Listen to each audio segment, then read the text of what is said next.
question for SES. I'm in the Mission Control Center. I'm Katie Haswell, and I'm joined by Luce Fabregat from Arianespace. And Luce, it's a big welcome to everybody. Hello, everybody. Welcome here to our customers, our guests in the French Space Center, and welcome to everybody watching us on internet. Now, we are flying on board a Soyuz launcher today. It's made of 4 stages. We call those stages 4 sections. The first 3 stages are the propelled part of the flight, getting us away from our planet. And then if we take a look at the top of the launch vehicle, inside there you can see our satellites, and they are the 4 O3b satellites for SES networks, all tucked up inside the launcher. Nice and cool inside there with the air conditioning systems. They're in first class with their seatbelts on. SES. Now, Luce, before we talk to you, let me just tell everybody your job title. Luce is the Executive Vice President of Missions, Operations and Purchasing here at Arianespace, and you're in charge of the Flight Directorate today. Luce, just tell us a little bit more about our mission today. So today we are launching 4 satellites, as you said, telecom satellites. So they are not going to the geostationary orbit, which is the usual orbit for telecom satellites. They are going to what we call the medium Earth orbit at 8,000 kilometers from Earth, so 4 times closer than the geostationary orbit, which allows a low latency connectivity. So how has the countdown been progressing? So we have started in the night here. The operations, they are going very smoothly, and we have removed already the mobile gantry. The launch vehicle is getting ready to lift off, and we need an additional check on the ground. So we are going to target a launch at 2 hours and 3 minutes local time. Yes, well, rather than 2 hours, 3 minutes past 2 local time. Past 2, okay, exactly, and so we are ready, and all the computers on board, on ground, and the operators are currently preparing the launch vehicle for the flight. So we've reset our launch time for 33 minutes later. Exactly. We will take 33 minutes, and we will we can target 33 minutes later without any difficulty. So we will take time for additional check, and then go for launch in 33 minutes later. Now, Luce, it's going to be a long mission today, actually, because it's going to take us over 2 hours, I think roughly about 2 hours and 20 minutes to deliver our first set of satellites. Can you explain what's going to happen? So after liftoff, there will be the phase of what we call the 3 stage, the 3 lower stage of the Soyuz. Then they will separate the upper stage, the frigate upper stage. The frigate upper stage will have 2 boosts of its main engine above Atlantic Ocean and Africa, and we will follow this boost from our ground stations. Then there will have a long ballistic phase of 1 hour and 20 minutes, and after this ballistic phase, when we'll be above the Pacific Ocean and at a high altitude at that time, there will be a new boost of the main engine before the separation of the 2 first satellites, and then 20 minutes later, the 2 last satellites. So the whole mission, as you said, will last for 2 hours and 20 minutes. Luce, thank you very much indeed for joining us here on the floor. You can now go back to your place, the Flight Directorate back there. Thank you, Luce. Luce Fabregat, ladies and gentlemen. Now, as Luce has just explained to us, so Luce is actually now taking up her position behind me, is what we call the fishbowl. This is reinforced glass, and the operational teams are working here, and she is taking up her position on the Flight Directorate. Now, as Luce just explained, we have taken the option today, which is an option on this particular flight, to launch 33 minutes later than the planned launch time. So we're going to be launching at 2:03, 3 minutes past 2. That's here local time, so universal time, that's 2, 3, 4, 5, 5 minutes past, 3 minutes past 5, 3 minutes past 6, I believe. So we're going to take a little break now in our programme. This is giving everybody a chance to sort of take a breather, and we'll be coming back to you 11 minutes before the launch the new launch time. So we'll see you back here then.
no.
Hello again and welcome back. You are with us. We are live at the Arianespace Center here on the edge of the Amazon rainforest, and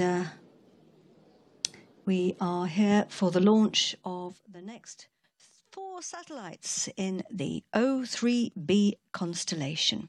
Satellites for SES and built by Thales Alenia Space.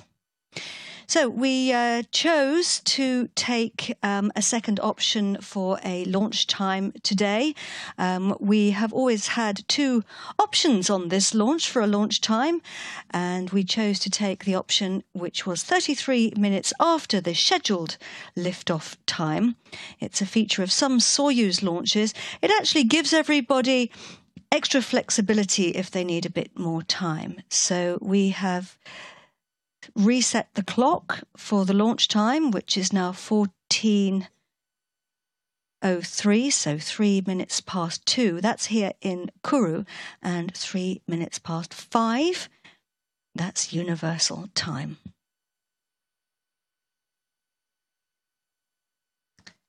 Looking here at the Jupiter Mission Control Center.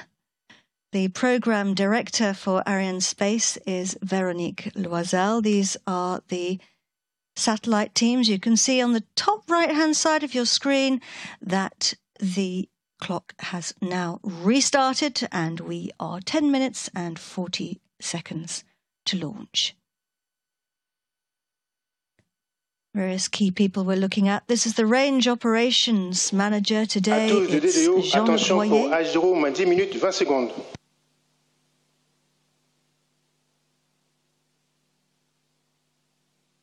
Top, début de la séquence finale lanceur. And he's just announced the beginning of the synchronized sequence, the final phase of the synchronized sequence there. And what that means is the computers are now running all the final checks. They run a very impressive list of operations. And the teams watching over those are close by at the Launch Control Center. And here we're looking at the Soyuz launcher on the pad. The skies have cleared a bit. It's actually looking quite nice out there. It's going to be hot. Now here we have the launch zone. We can see from a distance with our drone flying over a number of different facilities. This is the hangar where we store the containers which have the parts of the Soyuz in them. And then to the left of that, you can just see this is the Launch Control Center. It's where the teams are right now monitoring the countdown. This is the building called the MIC. It's the assembly building. The vehicle is actually assembled from those parts in the containers horizontally. The upper stage is fueled here in the FQ building just close by, and you can see the rail attaching all the buildings down the middle. Once the launcher has been assembled, or the first 3 stages, it travels down here to the launch pad with its 4 lightning masts, and also you can see the mobile gantry there, and it's erected horizontally. And the top part, which is inside here, the frigate upper stage with the satellites attached, are all mounted on top. And look at that, our launcher there, standing tall.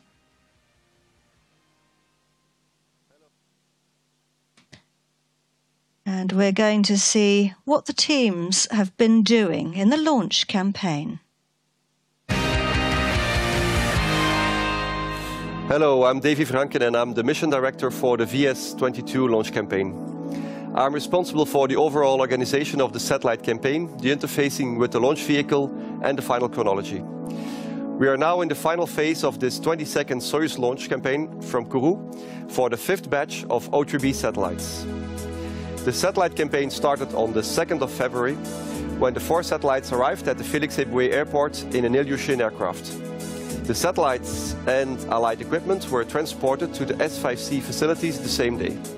In the S5C, the satellites were unpacked one by one and were installed in the clean room, after which they were subjected to an extensive electrical checkout. Also, the propulsion system was carefully verified before starting the fueling preparations. On the 19th of February, the first satellite was transferred to the S5B fueling hall. After finalization of the fueling preparations, the satellite was filled with hydrazine, then pressurized and finally integrated on a dedicated dispenser. The next 3 satellites followed the same process in the following weeks. The stack with the 4 satellites was finalized on the 14th of March. For this VS-22 launch campaign, I'm the COOL, Launch Site Head of Operations. I lead the launch campaign operational team working on the ground to make both the launcher and the ground installations ready for launch. The Soyuz VS-22 launcher campaign started on February 6th with the arrival of the frigate upper stage in the MIC building. During the first 3 weeks of the launch campaign, frigate underwent various electrical and pneumatic checks. After those 3 weeks, frigate was transferred to the F-Cube filling building. This is on the Soyuz launch complex. In parallel, the assembly operations of the tree stage were carried out at the MIC building. Soyuz is assembled horizontally. First, we put together the 2 parts of the central body. Then, we assembled around the central body the 4 boosters. These give Soyuz its characteristic, highly aerodynamic silhouette. Finally, we assembled the 3rd stage on the central core, easily spotted thanks to the lattice. After assembly, the tri-stage underwent various electrical and pneumatic functional tests. But back to frigate. After filling operations in the F-Cube building, frigate was transferred to the S3b building, 12 kilometers from the Soyuz launch pad. After a standby phase of 1 week, the stack was transported to the S3B building in a CCU-3 container. On the 26th of March, the dispenser with the 4 satellites was integrated onto the frigate. The day after, the clients performed their internal dress rehearsal and the final functional verifications before the encapsulation. The fairing was integrated on the 28th of March, which completed the upper composites. D-3 is the first of the 4 days of the countdown phase, where the tri-stage and the upper composite are transferred to the launch pad. Early in the morning, the tri-stage is rolled out to the launch zone, then put in vertical position thanks to the erector railcar. In the afternoon, the upper composite reaches the Soyuz launch zone after a trip of around an hour and a half from the S3B. In early evening, the upper composite is hoisted into the mobile gantry, 27 meters high, to be assembled on the tri-stage. With the Soyuz launcher completely integrated, the different teams performed the general dress rehearsal. The launch readiness review has been held yesterday, and a green light has been given to start the final chronology. We are go for launch. And the tri-stage, it's often called, or the 3-stage, actually means those first 3 parts, so the boosters, the first stage and the 2nd stage, taking us all the way up to the fairing up there at the top. That's the part that gets us away from our planet. Looking here at the Jupiter Mission Control Center, and here are the teams inside the control center.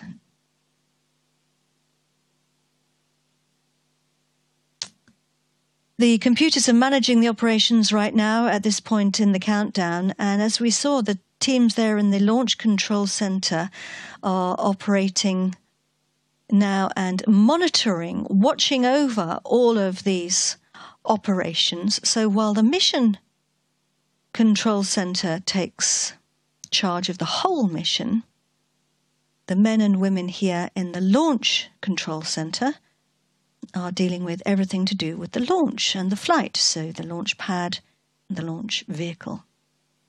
Various different teams in here responsible for ground operations, also the flight readiness of our launch vehicle. Of course, we have both Russian and European teams working side by side here, because Soyuz is, of course, a Russian launcher. In Baikonur, in Kazakhstan, the launch control center is in several bunkers underground, and here, as we saw, it's just next to the pad. We do have about a 2-meter concrete roof on top of the launch control center.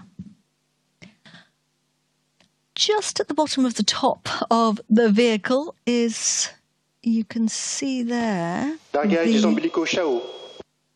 You can see the mast. Can you see it just attaching to the top, that big grey mast? Now, he's just announced that the umbilical lines, which are inside that mast, have now been detached. They fall into a little basket inside the mast. Those lines are the feed lines, taking the services, the electrical services, the air conditioning, etc., to the upper parts of the launcher. And then there's another mast below it, which contains the feed lines to the lower parts, and both of those will be retracting just before launch. Now, everybody is going outside to watch the launch from the two terraces, so they can see it with their own eyes and feel the power of the beast as it flies over. Now, a quick word about the ignition sequence. We switch the engines on 16 seconds before launch. That gives us time to throttle up slowly to make sure they're working properly. À tous de DDO, attention pour moins 1 minute.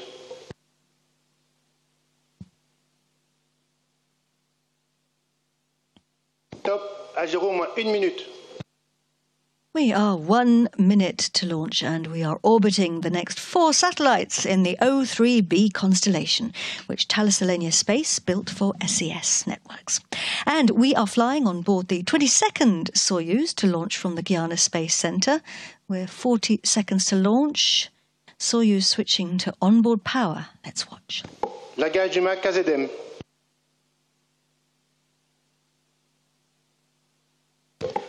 À tous de DDO, attention pour les débuts de la séquence d'allumage du lanceur.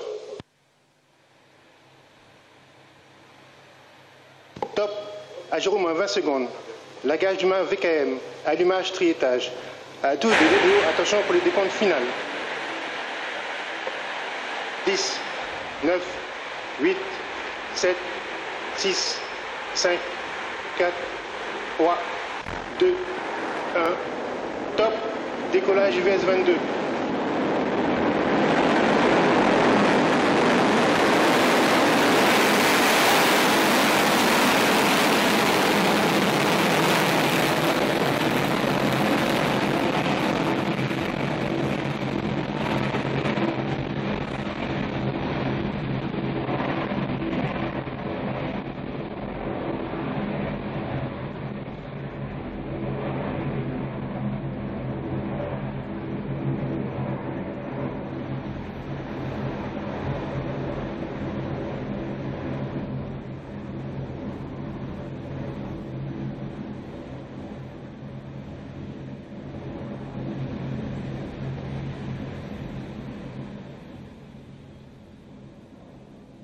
La propulsion est nominale. We are off. The next 4 satellites in the O3b constellation have started their journey. Our cameras following the launcher there as she lifted off from the pad here in the Amazon rainforest. He's telling us that everything is going according to plan.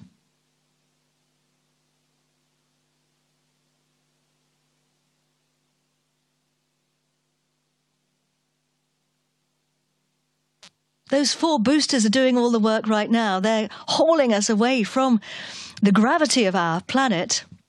They burn for a couple of minutes, but that's enough to get us away from the pull of Earth. La propulsion est nominale. And their propulsion is normal. Nominal means normal. Bottom left-hand side of the screen, 37 kilometers above the Earth right now and climbing. This is the scheduled moment for the boosters to be jettisoned. And that's what it looks like up there. Cameras on a previous launch. See how they twist and turn? That's all planned. Séparation des boosters.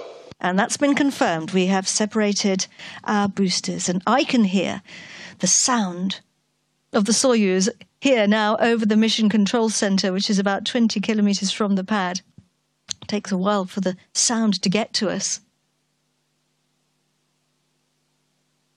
Trajectory on the top top right-hand side, the planned trajectory is the yellow curve, and the cross is the actual position of the launch vehicle. You can see that we're climbing. Our distance in the middle of the bottom of the screen is the distance from the pad if you were to draw a straight line from the pad to the position where the launcher is. And then our speed on the bottom right. Speed on the bottom right is our speed per second, kilometers per second. We're traveling at 2.19 kilometers per second. As we turn around, we're getting a good shot here of the fairing. That's the top of the launch vehicle, and inside there are our satellites. It's protecting us from the rigors of the launch, various things, the sound at liftoff, the acoustic vibrations at liftoff. Don't think you need me to tell you how loud that is. Le lanceur est stable. He's telling us the launch vehicle is stable. And also, of course, friction, because if you look at the bottom right-hand side of the left-hand side of the screen, we are now 120 kilometers above Earth. Until now, we've been flying through the dense part of the atmosphere, but we no longer have friction because we are in space. So we can jettison our fairing. Séparation de la coiffe. And that's now been confirmed. We have jettisoned the fairing, and we can see our satellites for the first time. The 4 O3b satellites at the front, attached to their special dispenser. And in the middle, can you see a gap between the third stage and the second stage? Well, that's there on purpose with the lattice area. That's because Soyuz uses what's called a hot stage technique. It switches on the engine of the third stage while the second stage is still burning, and that allows the evacuation.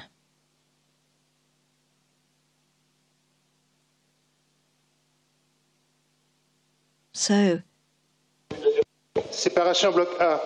And we have confirmation there that we've now separated the second stage, the block A, and we have jettisoned the rear section. So we are now burning the third stage, and our flight path, you can see it there. We're traveling along the equator, so we've lifted off from the pad. The Galileo is the tracking station here at the Arianespace Center. And the next one to pick us up will be the Natal tracking station. These computer-generated images are a simulation of what the experts have planned.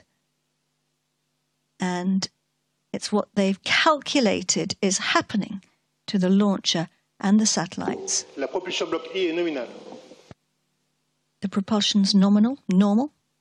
So basically what they do is they take all the information, all the data, and all the schedule of events that is based on extremely accurate predictions, dedicated. I didn't get a chance to read it. If he puts it up again, I shall translate it for you. They put all of that into the computer, which then generates these images for us and allows us to visualize what's happening up there in space. Because, of course, what happens in space is something we can't actually see with our own cameras.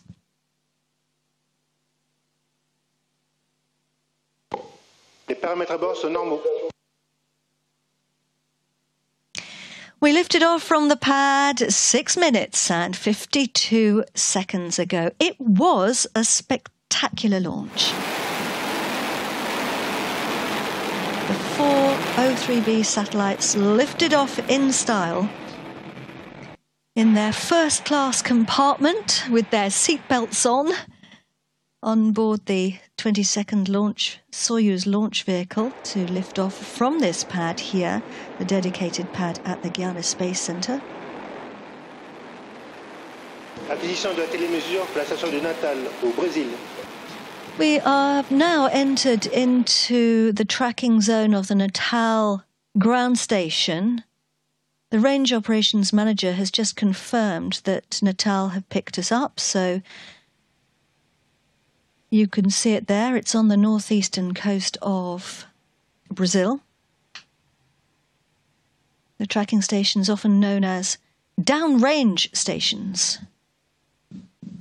The range is the spaceport, but also all the other associated buildings across the planet which pick up the signal as we fly over. And this allows us to track what the launch is doing in real time, but also to check afterwards, make an evaluation. And Soyuz, for Soyuz, the flight data from the rocket does go via Moscow first to be validated. Sometimes it can take a little time for us to get confirmations.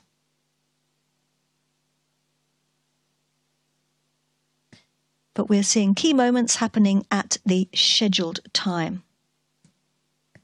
Telemetry is also known as telematics. Telemetry, of course, being the name for the process of sending the signal to the tracking stations. We use telemetry.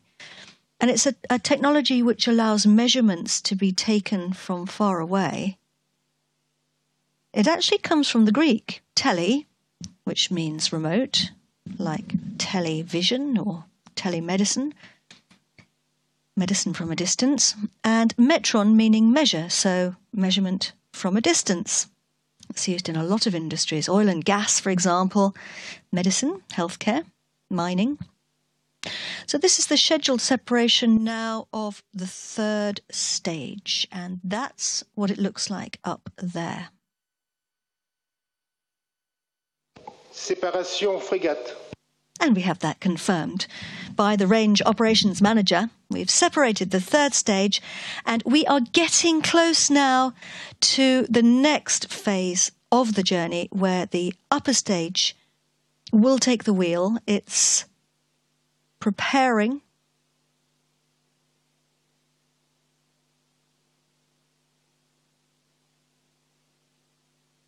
to switch its engine on. This is called the pre-burn phase, giving a quick burst of acceleration. You can't really see it, but it's pushing the fluids back into the tanks. And that's to make sure that there is enough propellant to ignite the engine properly. It's a bit like when you press the accelerator in the car and you suddenly speed up and you get pushed back against the seat. This is the scheduled time then for Frigate to switch its engine on for the first burn.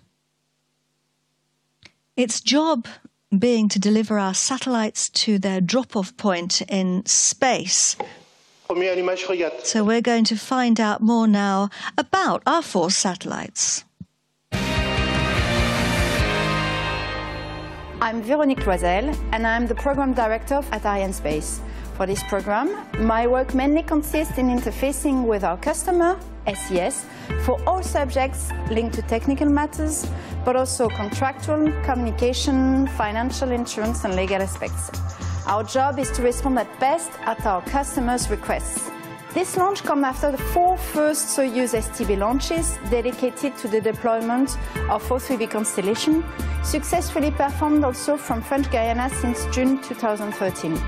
Assembled on the specific dispenser under the fairing, the 4 new Ka-band satellites would join SES' existing constellation of 16 MEO satellites orbiting at approximately 8,000 kilometers from Earth. The in-orbit service provides an enhanced internet connectivity with fiber equivalent performance and high capacity for data solution management. These 4 O3b satellites have been manufactured by Thales Arianespace as the previous ones. And now I would like to introduce you with Tim Gore, the O3b F5 Deputy Mission Director. Tim, could you provide us with some explanation on O3b satellites and the mission of this constellation? Sure. As the only operationally and commercially proven non-geostationary satellite orbit broadband constellation, the O3b MEO system has been successful since its first launch in 2013. The unique high-throughput O3b constellation has been imperative and helping SES achieve its bold vision of changing lives by connecting people. Its proven impact can be felt by customers operating in nearly 50 countries today. Located 8,000 kilometers from the Earth, the O3b MEO constellation is the only low-latency, fiber-like connectivity provider for fixed data, mobility, and government markets. Seamless capability of the constellation means that the additional satellites will enhance coverage across the globe and enable SES networks to provide greater service availability and reliability to cater to the increasing demand for networked applications in the government, telecom, cloud, maritime, and energy markets. The 4 satellites launched today are the last batch of O3b satellites to join our first-generation MEO fleet. It also marks the transition to our next-gen MEO system, the highly anticipated launch of O3b mPOWER in 2021. And once in service, O3b mPOWER will transform the market yet again. Thank you for these explanations, Tim. We will see us again slightly before the first spacecraft separation. Great. Looking forward to it. And now I would like to take the opportunity to thank Thales Arianespace for their great job, for their excellent work during the complete program. And let me also express my gratitude, of course, to our renowned customer, SES, for their continuous confidence for more than 30 years. Indeed. And during that film, we were scheduled to pick up the signal at the tracking station in Ascent Island, which is a volcanic outcrop in the middle of the Atlantic Ocean. We're heading out across the pond towards the west coast of Africa. The SES team's here, smiling. And Ascension Island used to be a stopover during the early days of commercial airlines. Indeed, NASA had a communications dish there. That was during the space race in the mid-1900s. I think that it was used to track the Apollos. So it's played an important role over the years.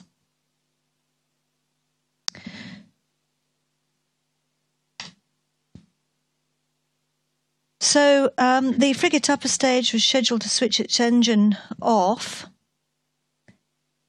and once an engine is switched off, the next phase of a flight starts. It's called the ballistic phase. Ballistic means travelling without propulsion. So a spacecraft or a launcher has to be travelling high enough and fast enough to cruise without the engine, and that saves on propellant and helps to optimize the conditions of the flight. O3b switched on services in September 2014, and since then the constellation has grown from strength to strength.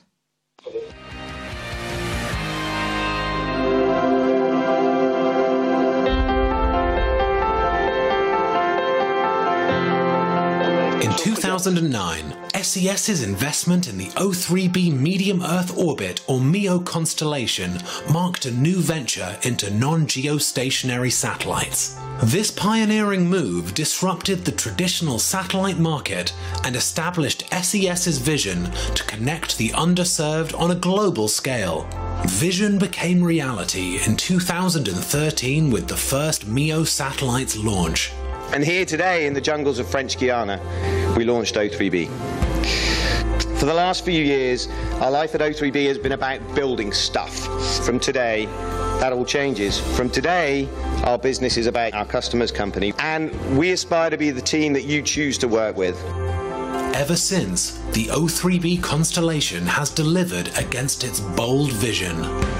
Today, the O3b system delivers to nearly 50 countries around the world. And now if you go to the DRC or to South Sudan or to Chad or to the Amazon or large parts of the Pacific, what you see is people connected to the internet, connected to the world's marketplace and the world's universities, connected to the world's health systems. We've had a dramatic impact. The Prime Minister in his speech yesterday made the comment that APEC was the most important thing that's happened in PNG in the years since independence in 1975. We had the responsibility to ensure that we were able to provide seamless connectivity to the visiting leaders, the media. We basically needed a turnkey solution: supply, install, commission, and then support through APEC, and we got all of those things from SES. On a utilisé la DSL, on s'est rabattu aussi sur la 3G parfois pour pouvoir nous soulager, mais bon, la connexion n'était pas toujours satisfaisante à notre goût. Alors avec cette station qui a été installée sur le territoire régional, nous avons un service qui a une qualité sincèrement irréprochable. Avec cette station O3b, cet outil qui vient s'ajouter donc à tout l'arsenal juridique qu'on a et tout, va nous permettre bien sûr de chercher des plateformes pour une e-gouvernance au niveau de la région. Gracias a la solución que implementamos de O3b MEO, pues Entel hoy en día brinda a todos sus usuarios 4G en su red. Hoy día en Iquitos los clientes pueden experimentar velocidades de bajada de datos de 10 megabits por segundo, así como lo pueden experimentar acá en Lima. SES, as partners, they cover 99% of the world's population with their satellite constellations, all in service to the guest, because it's all about the guest experience. The O3b system has already transformed our customers' businesses and their end users' lives. This launch is a really exciting and important one for us at SES, and also one that marks a very important point in the O3b journey. It marks the last 4 satellites in the first generation system of O3b, but it's also a massive introduction to the next generation O3b Mpower, where we've taken the proven aspects of O3b and we've scaled it ridiculously to bring that same capability, affordable, plentiful bandwidth any place on the planet. With O3b Mpower, we are now taking this proven model to the next level.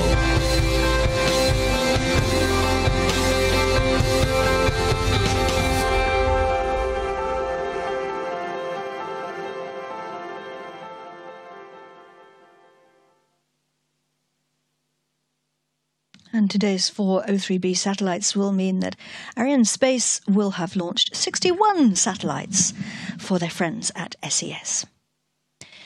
So we've had several confirmations. The Range Operations Manager confirmed we had indeed switched off our engine on the frigate upper stage, and we also picked up the signal at the tracking station in Libreville, which is in Gabon on the west coast of Africa. Western Central Africa, in fact, apparently in the port city on the Como River, which is near the Gulf of Guinea. And I believe that the tracking station has been there since 1994. Apparently the German Space Agency set up there. So the O3b satellites have clever technology.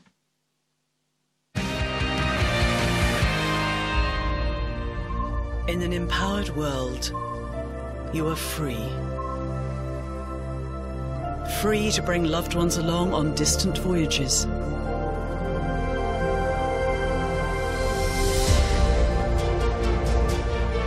Observe,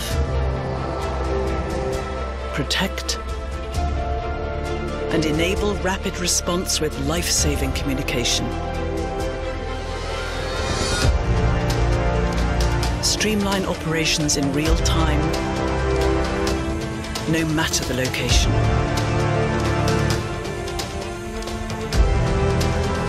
Bring cloud services and content to new, uncharted markets.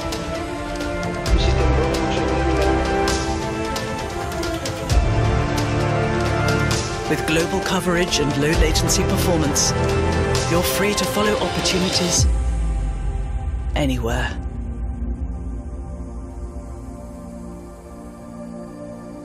O3b Mpower, engineering freedom. Début des manœuvres d'orientation avant le deuxième allumage frégate. So the Range Operations Manager is telling us that everything's going normally. We have now started the next manoeuvre. Frigate is getting ready to switch its engine back on again. So this is pre-burn number 2. And it will be giving another burst of acceleration. It uses small thrusters, from the attitude control system to push those fluids back into the tanks. So it means that the feed lines are full of fluid. It's very essential if the engine is to ignite properly. And you can see there the 4 satellites attached, lovingly built by the men and women at Thales Alenia Space, who are experts at this kind of thing.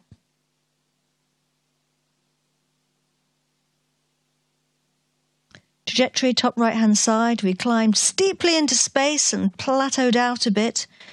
We're getting ready to start climbing again, and this is the scheduled moment for us to switch our engine on in order to help us to pick up speed now. Everything's functioning normally. So this is the second burn, and we've been hearing about the satellites being in MEO, that's medium Earth orbit. But for anybody who's not very familiar with the different types of orbit, I thought we might have a little chat about them. So there's 3 primary types of orbit, and there's others as well, but these are the main ones. There's low Earth orbit, medium Earth orbit, and geostationary orbit. So low Earth orbit is closest to the planet. It's up to about 2,000 kilometers approximately, and often weather satellites or Earth observation satellites are in this orbit, and the International Space Station as well, which is why they get such great images of our planet. There's the Thales Alenia Space team here, Rémi Le Tuc. They've done some great work building these satellites, which are highly sophisticated. And Robert Carpentier from Thales Alenia Space. So at the opposite extreme is geostationary orbit, and these guys and girls at Thales Alenia Space are expert in building all these kinds of satellites for all these different kinds of orbits. And geostationary orbit is 36,000 kilometers above the Earth. Most of the telecoms satellites are in this orbit. It's 1/10 of the way to the moon, so it's a long way away. And then MEO, which is our orbit, where our satellites are going today, is medium Earth orbit, and that can be up to, I think roughly about 20,000 kilometers above Earth. Ours are going to 8,000 kilometers. And some of the other satellites in that orbit are the positioning systems like Galileo and GPS, GLONASS, which is the Russian positioning system, some observation satellites. We do have some science missions in that orbit as well. And it's very useful because it means that for the O3b satellites, it can reduce the latency. Now, when the O3b teams decided they wanted to connect billions of people with high-speed internet from space, they needed an expert industrial partner, and they found it in Thales Alenia Space, who have built all the satellites right from the beginning. Indeed, the men and women at Thales Alenia Space, as I have said, are very experienced at building constellations. They are world leaders in the field, and they've been developing very, very advanced technology. Indeed, this is a real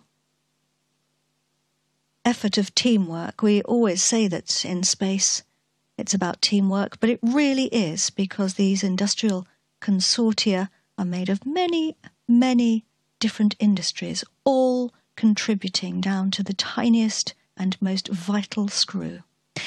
So Thales Alenia Space drew on their expertise to create innovative technology for O3b.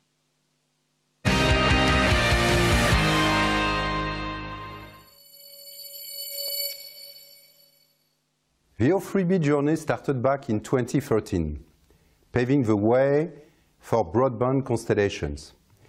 It's only now, 9 years later, that we fully realize what a decisive moment the O3b constellation journey represented for the whole satellite industry. No one could imagine at that time that this project would be such a precursor in the broadband market. Thales Alenia Space is so proud of being part of the O3b exciting project from the very beginning. The launch of this 5th batch will augment the constellation, and these 4 new satellites will provide even more capacity, flexibility, and reliability to O3b's customers. At Thales Alenia Space, we are delighted of our outstanding partnership with O3b teams, and we value the special relationship we have developed over the years. This resulted in a high-performance satellites constellation offering communications and internet connectivity services at a fiber-like speed across the globe. I am convinced that this joint amazing journey will continue in the future. Today is important for all of us, and most of all for SES networks, who are continually expanding their business. My congratulations to all my teams for their enthusiasm and great job during these years, and my warmest thanks to SES for their continuous confidence in Thales Alenia Space. We're being tracked at the moment by the Malindi tracking station on the east coast of Africa. And after today, Arianespace will have launched 159 satellites built by Thales Alenia Space, just under half of those for constellations. And there are 7 more in the order book, so that means there are 7 more Thales Alenia Space satellites to be launched with Arianespace. So yes, I was just saying Malindi on the east coast of Africa. So our flight path's taking us out now towards Southeast Asia, so we should have been heading out across the Indian Ocean now. And it's going to take us over some very beautiful islands, the Seychelles and the Maldives, and down across Indonesia, Papua New Guinea, out across the South Pacific, and then back towards the northwest coast of South America. We will have done a lap.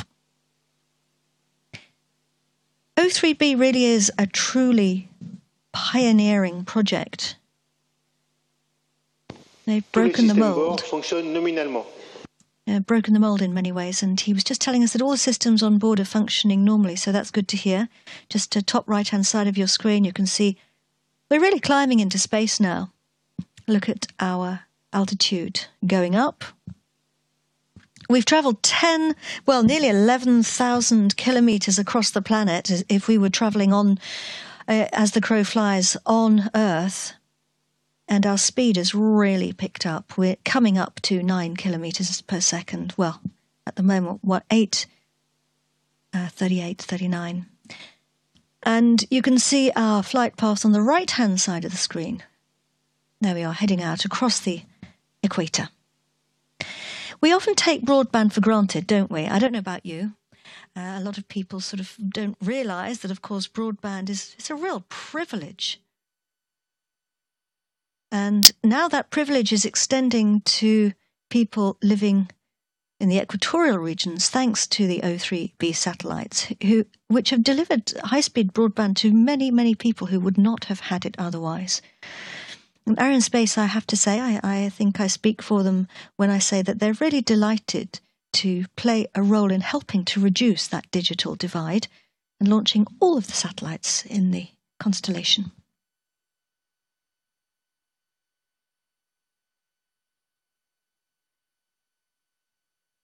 Getting closer now to our scheduled ballistic phase. Coasting without the engine again. That's in about a minute's time. Ballistics is interesting.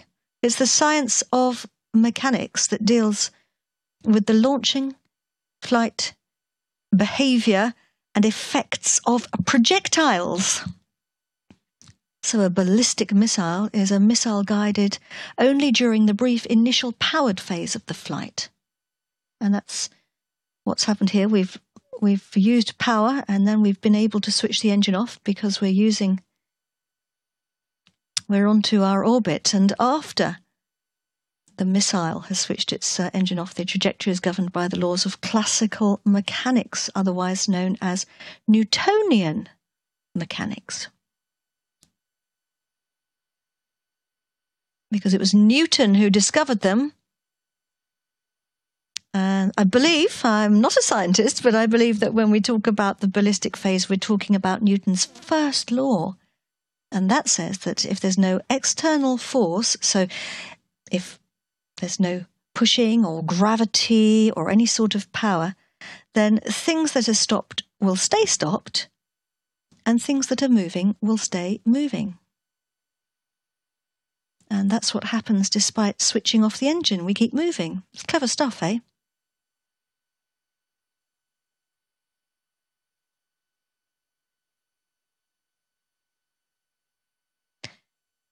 Really climbing into space now. We've climbing to an altitude of 363 kilometers. And this was 33 minutes ago, lifting off from the pad. Saw the swing arms push away.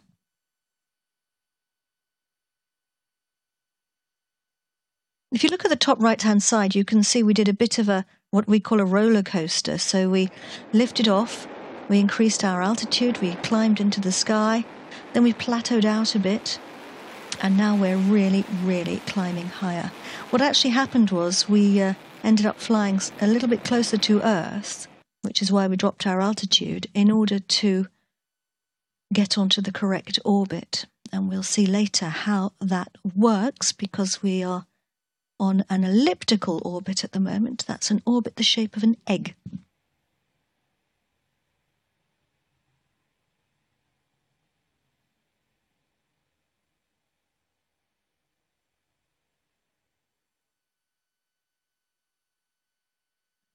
So we're going to take a break now, because we're in the ballistic phase. That's going to last for about an hour, just over an hour.